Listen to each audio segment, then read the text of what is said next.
Sports on Tap's high school football coverage is presented by Raymond Felton State Farm. Have you compared insurance rates lately? Are you satisfied with your current insurance provider? If not, look no further than Ray Felton State Farm, a proud sponsor of Sports on Tap. For a free quote, call his office at 234-284-2996 or visit him online at rayfelton.com. Whether you're hosting a corporate event, wedding, conference, concert, or any other special gathering, our comprehensive range of services will exceed your expectations and elevate your event to new heights. RRT Productions. We shoot, we edit, you win. Visit our website at www.rrt-productions.com. We've got the experience, the passion, and the beach to make your event a smash hit. Whether it's a romantic wedding, a lively sports venue, or a rocking high school dance, Troutland Entertainment has you covered. Contact them at 330-414-4261 or email them at troutlandent@gmail.com. That's troutlandent@gmail.com. Elevate your brand with Mako Custom Printing. Mako Custom Printing specializes in creating high-quality spiritware, corporate apparel, and promotional products that make your brand stand out. Whether you need custom printing, graphic design, or an online store for your school or business, we've got you covered. Make a statement with Mako Custom Printing. Visit us at mako.com to start your custom printing journey today. That's MEHCO.com.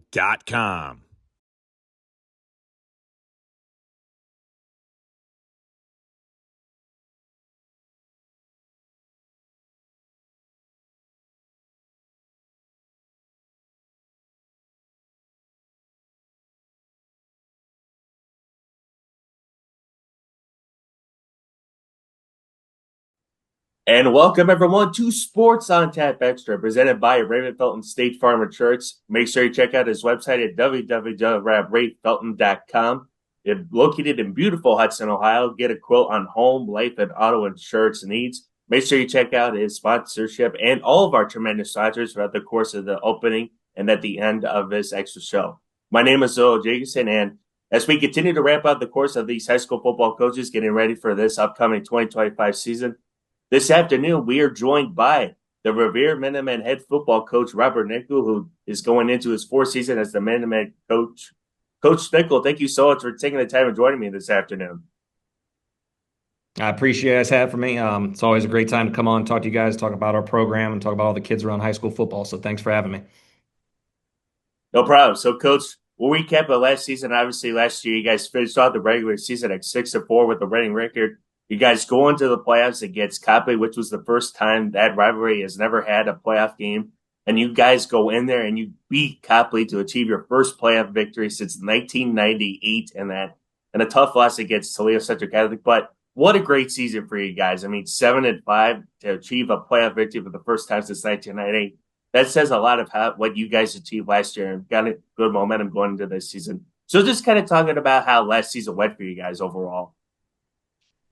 Yeah, we knew coming into last year, 3 years in, we were starting to see, kids really mature. First year here was tough. Again, we only had about 29 varsity kids, so it's tough to even hold practice. By the time we got to week 10, my first year, it was 22 kids, so we were basically just throwing bodies out there. But a lot of kids got a lot of opportunities early on. Most programs, you really don't want to see sophomores and freshmen play because you normally assume that's going to be losses. But we had to give those kids have an opportunity at that time frame. So we knew, last year, with a heavier junior and senior class, we had the opportunity to have some success. But as I tell the kids all the time, we're not going to, out athlete anybody here at Revere. We have to play disciplined football. We have to give great effort because majority of the time, the better athletes are probably going to be on the other sideline. So we just have to grind all the time. And, we were happy. We took a tough one week 9 there in our rivalry game first time around, and we're able to come back. But as I just mentioned before we came on, as I told the kids, that last year was great, and that's what those seniors get to go off with. But that doesn't matter anymore. We're on to a new season. These seniors have to write their own legacy this year. We're happy to have a number of them back, but we've proved nothing. We have to just continue to work hard, and we'll get ready here for Woodridge in a couple of weeks. Yeah, definitely. And you develop some of those younger guys, whether it's a sophomores or juniors. How awesome is it that those sophomores or juniors are really buying in and able to play for your program and get a chance to play on Friday nights? Yeah, we got a great group of kids. We're very lucky here.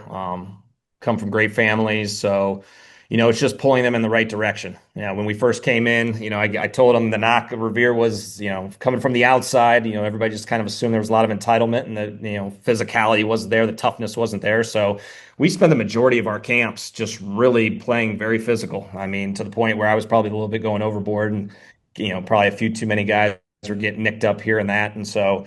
The nice thing about this camp so far that we've been in is we haven't had to do that quite yet. Now we'll see when we get to our first scrimmage. If I don't like the physicality, then we'll have to kind of go back at it again. But this has been much more about teaching this year, and it's just about making sure we kind of hone in all the skills that we need to go to because these guys have been now here for 3 years. A lot of them have played a lot of football games. And so it's really just, getting them in the right mindset, bringing the younger guys along here. We got a pretty good sophomore class and just kind of facilitating all those different things. We did our depth chart really for the first time today as we're kind of heading into our first scrimmage. So it's a good place, but again, we cannot be complacent because we're going to have a chip on our shoulder all the time. We're going to have to go out there and we're going to have to execute consistently.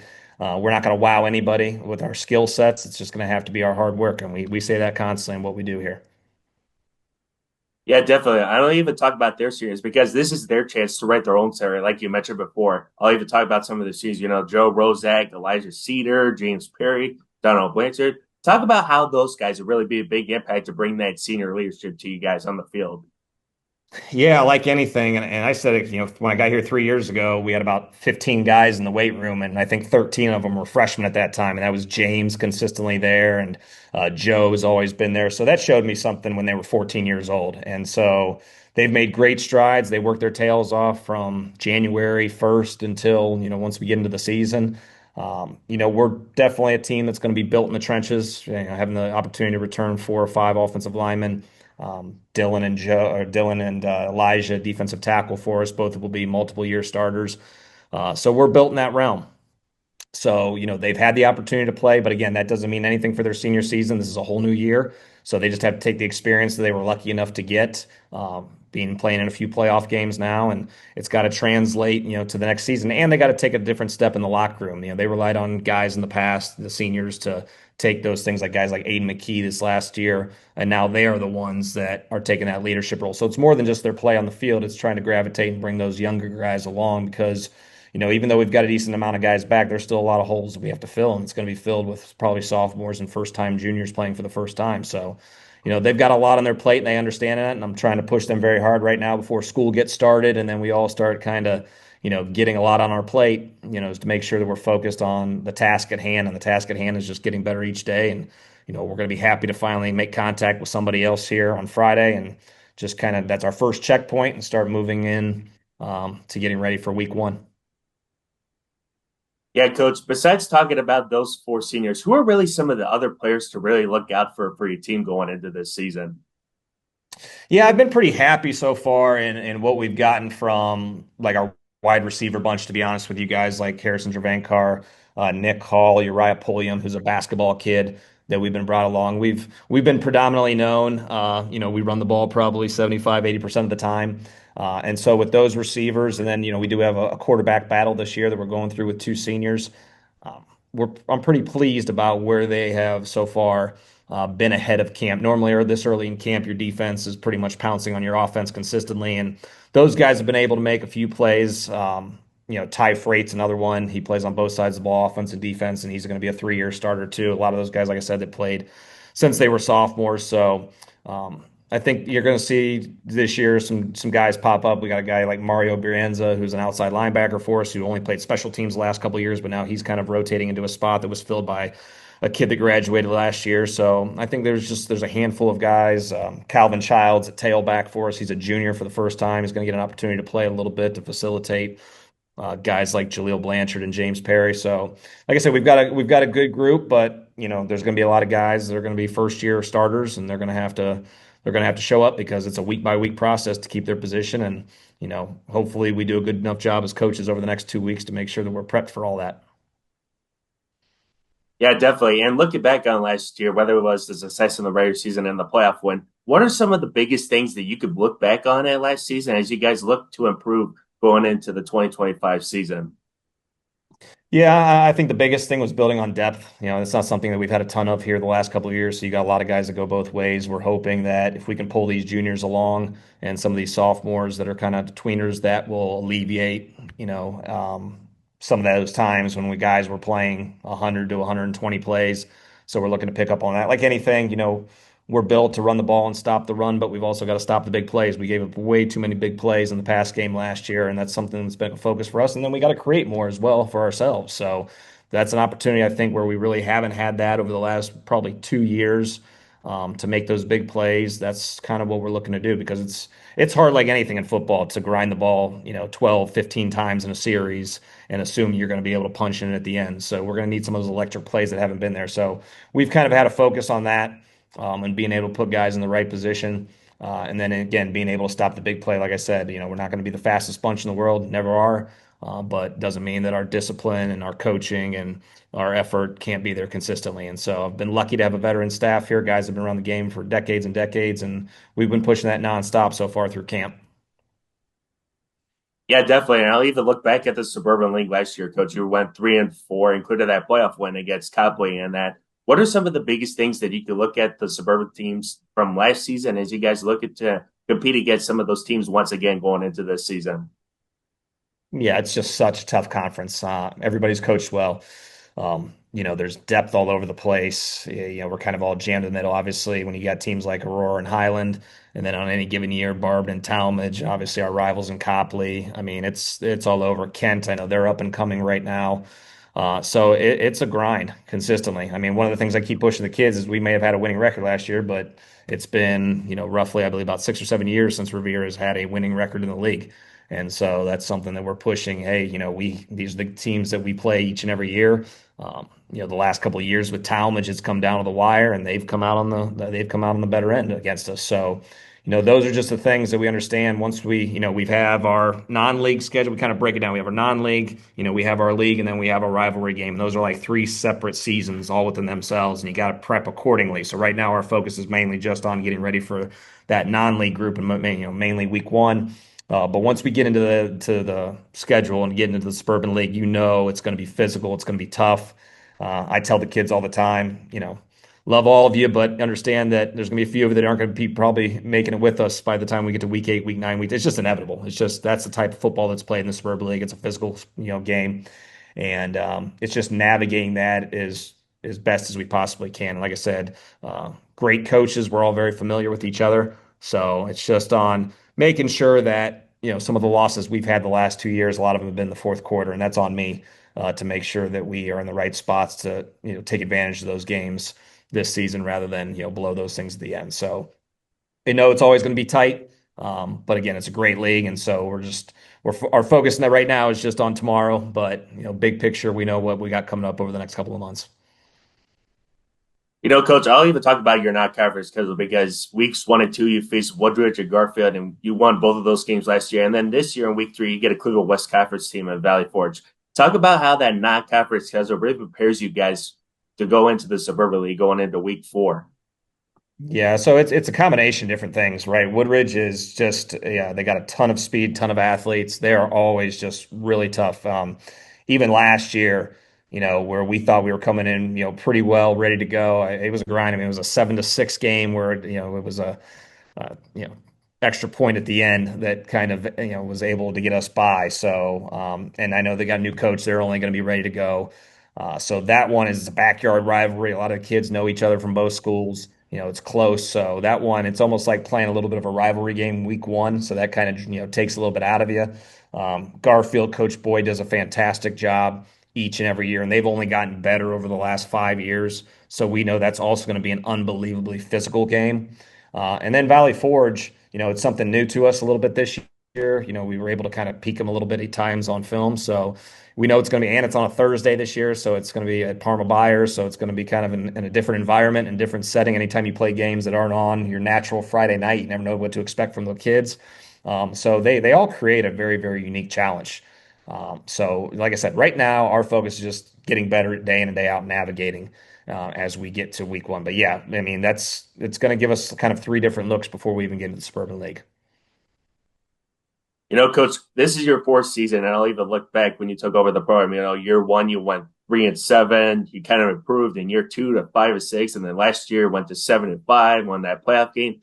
Talk about how awesome it was for you building the foundation, building the program from how you started to where your program is to right now. Yeah, it's the kids. It always is. I mean, we can all say this, but high school football comes down to it's 90% about what you got on the field, and then it's just putting them in the right spots and making sure they're doing the right things day in and day out. So I was lucky enough when I got here.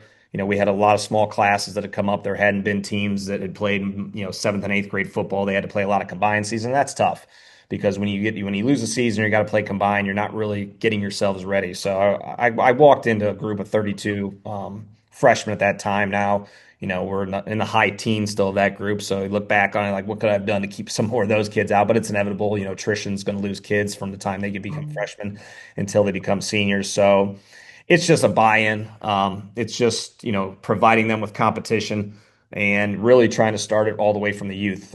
We've got a great youth director out here, and we work together day in and day out to making sure they're doing the things kind of similar to what we're doing at the high school. Because all the great programs, all the good programs, regardless, they're doing things from second grade all the way to 12th. So it's making sure that those younger coaches, those younger groups have what they need to get them to middle school. Then your middle school coaches making sure that they're ready to go when they're freshmen, because the last thing you want are kids that we kind of call red shirt freshmen, where they come in and they still like are not ready. And then at that time, obviously ninth grade, I've had a really lucky to have, former head coaches as ninth grade coaches recently. And so they've just been able to mature these kids and get them ready to play. But it comes down to the kids inevitably. Our numbers are in a better spot than what it was, 3 years ago, but it really has to do with the youth. It has to do with the coaches that are on staff and the kids wanting to buy in and play football. It's hard these days, right? I mean, you've got so many different travel sports. We got kids playing lacrosse and summer baseball and basketball and all this. And inevitably, you're going to lose a few. You just got to make sure that you keep your doors open and that, you make sure that, that football is something that's special in a community and kids want to play it. I think we're not there yet, not by far, but I think we're heading in the right direction. No, Coach, I'll even talk about the community supporting that because of the success that you guys had, building year in and year out. Just kind of talk about how the community has really showed up for you guys on Friday nights and that. Yeah, it's one of those things that everybody's on the same page. We've got great programs here. We've got a great boys soccer team, basketball program, spring, and all the coaches work together. There is not a coach out here that is trying to push their kids or navigate their kids to play one sport or the other. I can honestly say that doesn't happen. So that's one step in the right direction. Like I said, we've got a great youth program that helps facilitate not just youth football, but my daughter right now is an 8-year-old that's in youth cheerleading. I think we have like 200 youth cheerleaders that are down there. It's like 20 per team. It's insane. I mean, we got more than we got football players, but that just shows you the buy-in. That just shows you how much this community really wants a good program. And still on Friday nights they show up. I know even in the down years they were still showing up. And like I said, we're not there yet, but the trajectory is there. I've got great administration here with my principal and my athletic director and our superintendent. They were all football guys. So, you really need that. And getting guys in the building helps. We've got more teachers now that are coaches in the building that are helping out rather than having volunteers and having dads and everything else. So it's so many different things. It's not one solution. But like I said, there's really a buy-in right now. But at the end of the day, as I told the boys, that can all stop, with one down year. So whatever we've done, that means nothing. All that matters right now is this coming season and what they have in front of them. Well, Coach, I can't thank you enough for taking the time for talking to you about your program. Again, what a great season, you guys. I know you are getting ready and getting prepared for the upcoming 2025 season as you guys start your season off against Woodridge in week one. So, again, thank you so much for taking the time of program and good luck on the 2025 season. And we hope to have maybe you and some of the Revere players at the course of the season. So, again, thank you so much for taking the time joining me to talk about your program. Appreciate you guys having us on. Like I said, I really think what you guys do for high school football and all of our players around the area. So thanks again, guys.